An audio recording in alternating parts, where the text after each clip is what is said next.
Hi everyone. All right, I'm not quite sure if I'm streaming yet, but I'm going to continue on. All right, I think I'm streaming now. I'm going to continue on with reading the Financial Matrix book.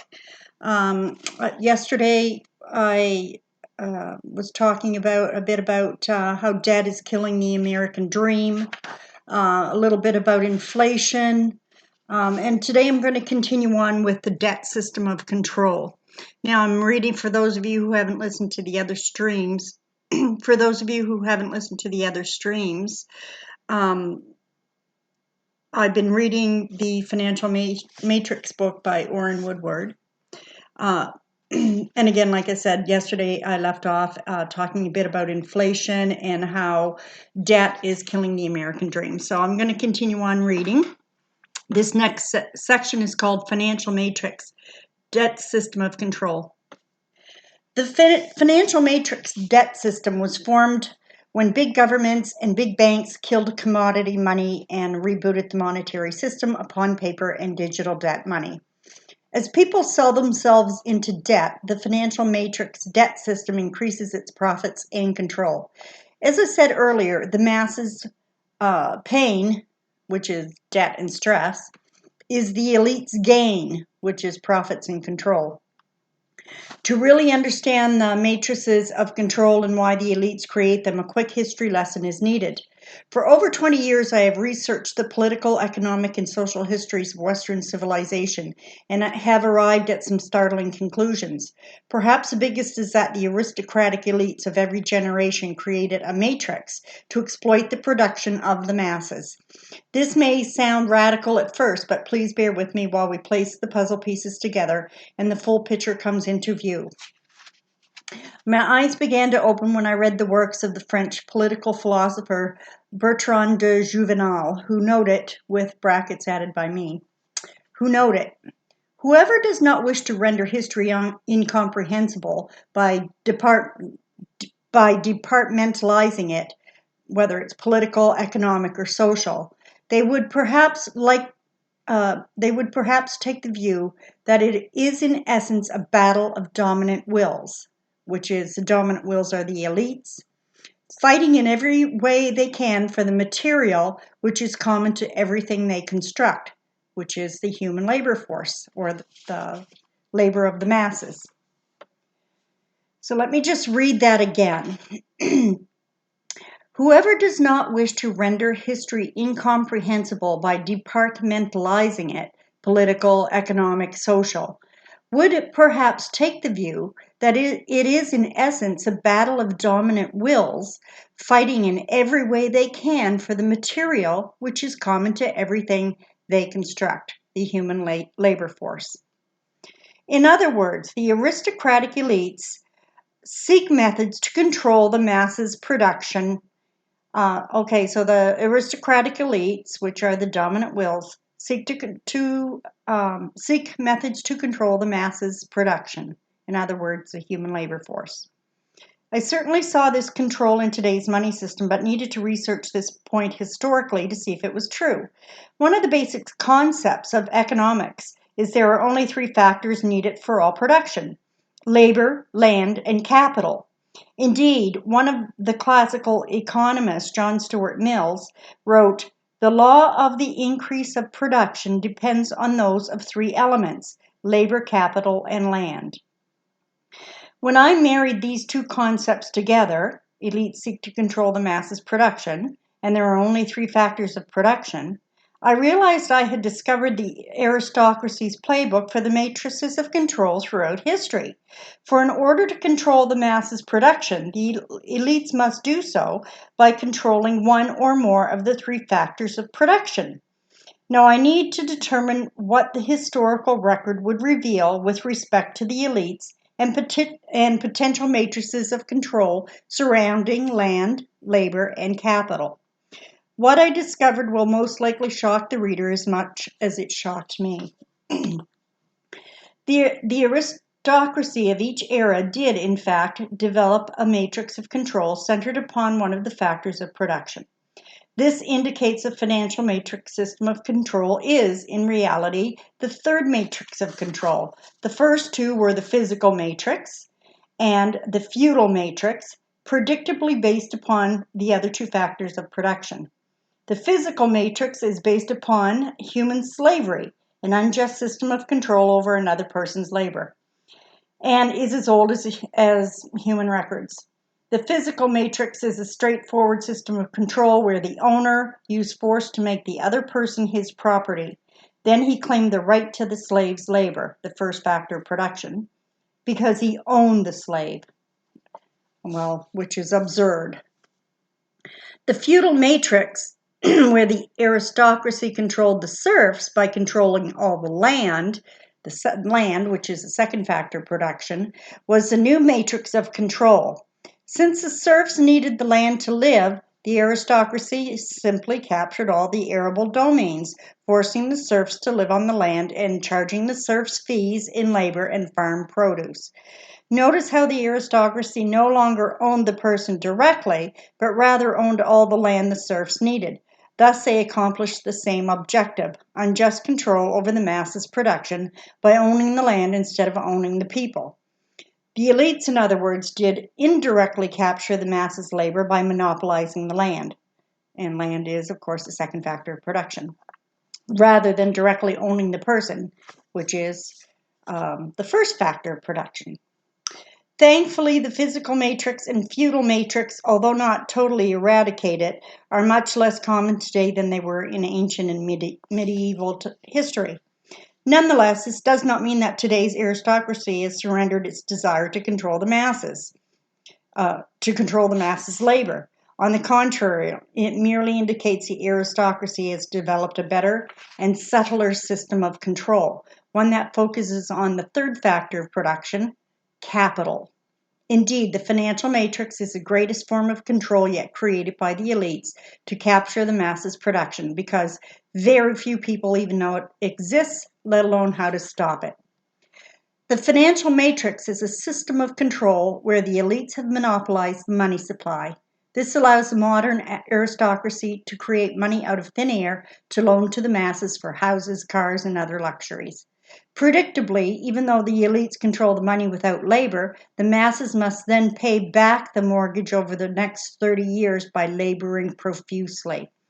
In other words, as with the feudal matrix, the aristocracy does not own the masses directly, but instead controls the masses' labor indirectly by controlling the money supply the masses need in order to live.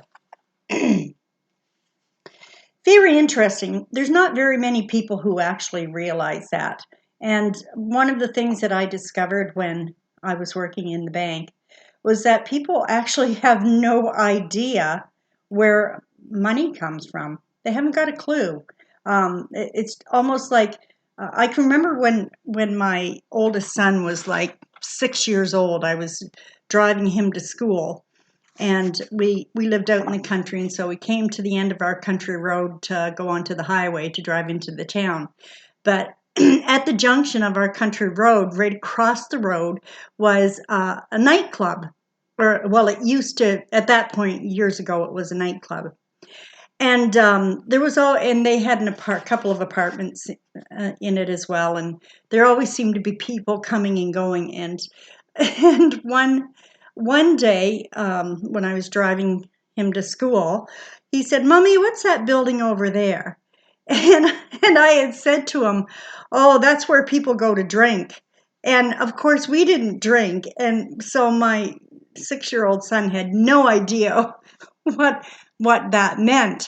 And so one day we were sitting at the table, supper table, and my son Andrew was trying to describe what this building was. Or I'm sorry, no, we weren't sitting at the table. We were driving into town to do some shopping, and my other two children, younger children, were in the car. And so Andrew, of course, was going to share with, my oldest son was going to share with his younger brother what that building was. We were sitting at the juncture waiting for traffic to go by. And so my son Andrew pointed across to the building and said, "Timmy, that's where people go to get shrunk." And I kind of looked at him and I thought, I looked at him and I burst out laughing because I said, "They go to get shrunk." And he says, "Yeah, Mommy, you told me that's where people go to get shrunk." And so I was like, okay. So he has absolutely no idea what I was talking about. It's like he went and chose the closest concept in his little mind to understand what it was I was saying. That is kind of like what people who borrow money do. They have no concept really of money. And when you try to explain it to them, it's like they just don't understand. So they find in their world the closest thing to describe what it is that they're using. And it's make believe. Just like people don't get shrunk, the money that they're using is make believe. It's not a real thing, and it's a hard concept. It was as hard of a concept for me to explain to people where the money came from, what the money actually was, than it was for me to explain to my son that people don't actually get shrunk. There's no such thing as getting shrunk. So anyway, that's probably a bad illustration, but it's money is a kind of a mystical concept to people. They see, like, I think at the time that movie Honey, I Shrunk the Kids was on, and I think that's why my son got that idea of people being shrunk.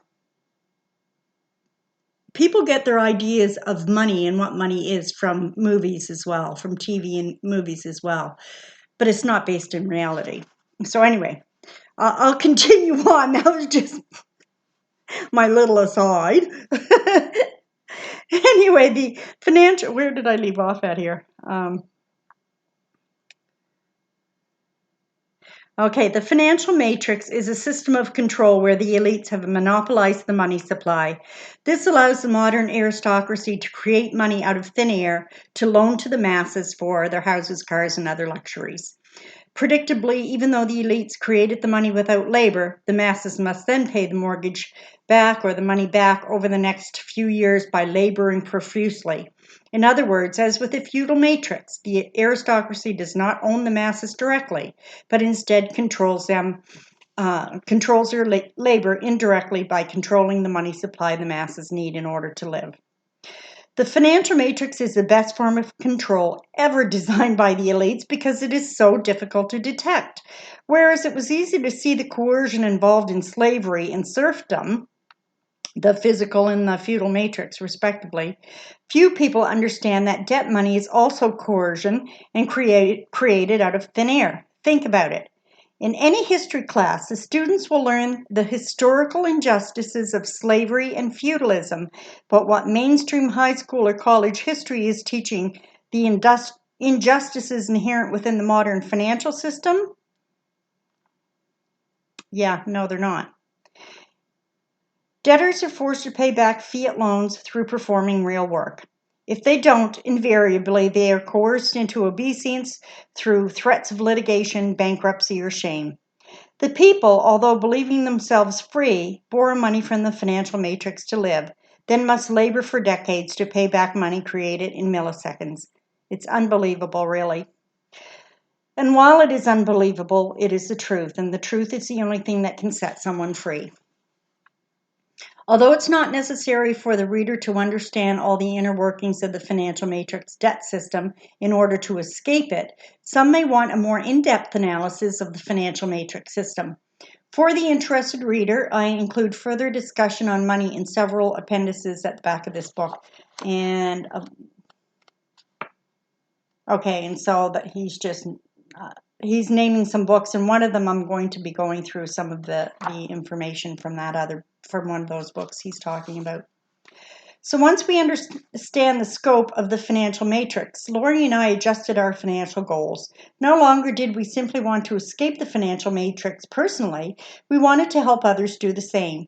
For just as Edmund Burke is credited with writing, "All that is necessary for the triumph of evil is that good men do nothing," we knew that we must do something. Please don't misunderstand me. It doesn't take a conspiracy for companies to maximize profits, but it does take an education for consumers to minimize pain. In fact, Buckminster Fuller's words describe where our thinking was heading. You never change things by fighting the existing reality. In order to change something, you need to build a new model that makes the existing one obsolete. Rather than attempting to rally the masses in protest against the existing financial matrix, Lori and I instead focused on educating people on its harmful effects and providing a vehicle for them to escape. The truth shall set you free. Interestingly, the very complexity of the financial matrix money system is part of its overwhelming success. For the more difficult it is to understand, the less people will comprehend how the system controls them. This reminds me of a scene from the movie The Matrix. If you haven't watched it, I encourage you to do so. Perhaps no other movie has ever captured as much truth in the form of science fiction. And we bears know that that's probably not really science fiction, or it's predictive programming. The financial matrix term, needless to say, is a double entendre, named not only for the graphical 2x2 matrix to display how people respond to it, but also in honor of the movie that revealed how a matrix can control people even when it is not detected. Remember the scene in which Neo is searching for answers to understand why he feels enslaved, even though he lives in an allegedly free society? He spends his days working a job and his nights searching for answers to the paradox. Similarly, for over 20 years, I've been building leadership companies as my business and searching for answers in life as my purpose. To me, the discovery of the financial matrix system of control is eerily similar to Neo's discovery of the matrix in the movie. In a particularly telling scene, Morpheus explains to Neo why the world is not as it seems, that the matrix exists to control the masses' energy, whether they are working, playing, or sleeping. The matrix is, as Morpheus explains to Neo, the wool that has been pulled over your eyes to blind you from the truth. Of course, Neo asks what truth Morpheus is referring to and learns that you are a slave, Neo. Like everyone else, you were born into bondage, born into a prison that you cannot smell or taste or touch, a prison for your mind. Unfortunately, no one can be told what the, and he put financial matrix, no one can be told what the financial matrix is. You have to see it for yourself. Morpheus places two pills before Neo and gives him a choice. If he takes the blue pill, Neo will live an illusion and never escape the matrix. If he takes a red pill, he will learn the truth about the matrix and how to set himself free. If you, like Neo, have been searching for answers, the good news is that the search is over. Just as Morpheus offered Neo the chance to learn the truth, so too do I offer you the truth. The rest of the book explains how to escape the financial matrix. If you read the book, you will discover how deep the rabbit hole goes and how to escape it. If you don't read the book, you can believe whatever you want to believe, locked inside the financial matrix. Not to sound overly dramatic, but I truly believe your next move will have long-term financial consequences. For those moving ahead, it's time to share the billionaire secrets that provided me the roadmap out of the financial matrix. All right, so that is the chapter, finished chapter 2 with that. He made some really good points there, and the history of the history of the matrices of control. It was really, when I read this book, I was like, oh, okay. We get a lot of little pieces when we go to school and college and university. All those pieces were there. I mean, we learn history. We learned in our geography, in our history classes about, serfdom, about slavery, about, ancient, the Roman Empire and other empires and all that sort of thing. And of course, being our modern day selves where, slavery is abolished, right? We abhor the thought that anybody could have thought that they could possibly own another human being, and so slavery was definitely a terrible thing. And then we learned about serfdom, and it was like, well, they appeared to be a little less as slaves, but not by much. They still had to labor and give, in many cases, half or more than half of what they produced to the landowner, and still lived in almost abject poverty. And so here we have been all these years thinking that we're not slaves anymore, and we're not serfs, and we don't live in a serfdom, and that the money that we earn is our own. But it kind of slaps you in the face when you actually realize that almost 50% of your labor is owned. It's given away to the government, and all basically your income is pretty much tapped out. And unless you learn, like he said, to find, not to try to defeat the system that's there, but rather try to create a new one.